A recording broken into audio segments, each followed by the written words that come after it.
Part ২। রাতটা ভালো কাটেনি। হলে এসে ঘর পেলাম ঠিকই, কিন্তু ঘুম আর এলো না। সিলিংয়ের দিকে তাকিয়ে শুয়ে রইলাম। পাশের বেডে রুমমেট রাফি ঘুমাচ্ছে। তার নাক ডাকার শব্দ পুরো ঘরে ছড়িয়ে আছে। কিন্তু সেটা না, আমার ঘুম না আসার কারণটা অন্য। বারবার মাথায় ঘুরছে সেই মুখটা, রাগী চোখ, এলোমেলো চুল, আর সেই কথাটা, কে বলেছে তোমাকে এগিয়ে আসতে? আমি নিজেও জানি না কেন সেই মুহূর্তে পা এগিয়ে গিয়েছিল। হয়তো গ্রামের অভ্যাস, সেখানে কেউ বিপদে পড়লে পাশে দাঁড়ানোটাই স্বাভাবিক। কিন্তু এই শহরে মনে হয় সেটা অস্বাভাবিক। এখানে সবাই নিজের মতো থাকে, নিজের কাজ করে, অন্যের দিকে তাকানোর সময় কারো নেই। মেয়েটার নাম জানি না, চেহারাটা মনে আছে। রাগী ছিল, কিন্তু চোখে একটা কিছু ছিল যেটা রাগের মতো ছিল না। ভয়? না। কষ্ট? হয়তো, জানি না। আমি মানুষ পড়তে পারি, গ্রামে থাকতে থাকতে এই একটা অভ্যাস হয়ে গেছে। কিন্তু সেই মেয়েটাকে পড়তে পারিনি। একসময় ঘুমিয়ে পড়লাম, স্বপ্নে কি দেখেছি মনে নেই, শুধু মনে আছে সকালে উঠে মনে হলো আজকে একটা নতুন দিন, নতুন ক্লাস, নতুন মানুষ। ওই মেয়েটার কথা আর মাথায় রাখার দরকার নেই। প্রথম ক্লাস ছিল বাংলা বিভাগে, সকাল 10টায়। রাফির সাথে গেল। ও ঢাকারই ছেলে, মিরপুরে বাড়ি, কিন্তু হলে থাকে কারণ বাসা থেকে ক্যাম্পাস অনেক দূর। রাস্তা চিনিয়ে দিল, ক্লাসরুমের দরজা পর্যন্ত পৌঁছে দিয়ে বলল, ঢুকে পড়, আমার ক্লাস অন্য বিল্ডিংয়ে। ক্লাসরুমে ঢুকলাম। অনেক ছাত্রছাত্রী, কেউ কথা বলছে, কেউ ফোনে মাথা গুজে আছে, কেউ জানলার বাইরে তাকিয়ে। আমি একটু ইতস্তত করে পেছনের দিকে একটা সিট খুঁজলাম। তখনই দেখলাম সামনের সারিতে জানলার পাশে বই খুলে বসে আছে একটা মেয়ে, চুল গুছানো, মুখ শান্ত, হাতে কলম।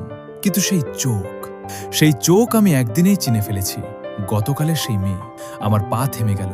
মেয়েটা ঠিক সেই মুহূর্তে মাথা তুলল, আমাদের চোখাচোখি হলো। 1 সেকেন্ড, 2 সেকেন্ড, তারপর সে মুখ ঘুরিয়ে নিল, যেন আমাকে চেনেই না। আমি নিচু হয়ে তুললাম, দেখলাম পাতায় লেখা আছে, কবিতার মতো কিছু, কিন্তু পড়িনি, পড়া ঠিক হবে না। রিমা উঠে এলো, হাত বাড়ালো, দাও, দিয়ে দিলাম। বললাম পড়িনি।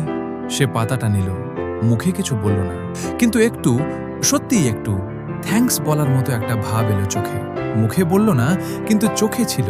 আমি চলে আসলাম, পেছন ফিরে তাকাইনি, কারণ জানতাম ফিরে তাকালে আবার থামবো, আর থামলে আবার কিছু একটা হবে। আর আমি তখনও নিজেকে বোঝাচ্ছিলাম এই মেয়ের সাথে জড়ানোর দরকার নেই। কিন্তু কেন যেন মনে হচ্ছিল এই মেয়েটার সাথে না জড়িয়ে থাকা আমার পক্ষে সম্ভব হবে না। রাতে শুয়ে ভাবলাম, ঢাকায় এসেছিলাম স্বপ্ন নিয়ে, বাবার কষ্ট কমানোর স্বপ্ন, নিজের পায়ে দাঁড়ানোর স্বপ্ন। কিন্তু মাত্র 2 দিনে মাথায় একটা মেয়ের চিন্তা ঘুরছে। এটা ঠিক না, কিন্তু ঠিক বেঠিকের হিসাব তো মন বোঝে না। মন শুধু বোঝে কেউ একজন আছে, যাকে বুঝতে পারছি না, যে একা থাকে কিন্তু একাকিত্ব লুকিয়ে রাখে, যে রাগ দেখায় কিন্তু চোখে অন্য কথা থাকে। ঘুম আসার আগে শেষবার মাথায় যে কথাটা এলো সেটা হলো, রিমার সেই ডায়েরির পাতায় কি লেখা ছিল? তোমাদের কি মনে হয় রিমা সত্যিই একা থাকতে পছন্দ করে, নাকি এই একা থাকার পেছনে এমন কোনো কারণ আছে যেটা মাসুম এখনো জানে না? আর মাসুম কি সত্যিই নিজেকে দূরে রাখতে পারবে, নাকি কিছু একটা ঘটবে যেটা দুজনকে আরও কাছে নিয়ে আসবে?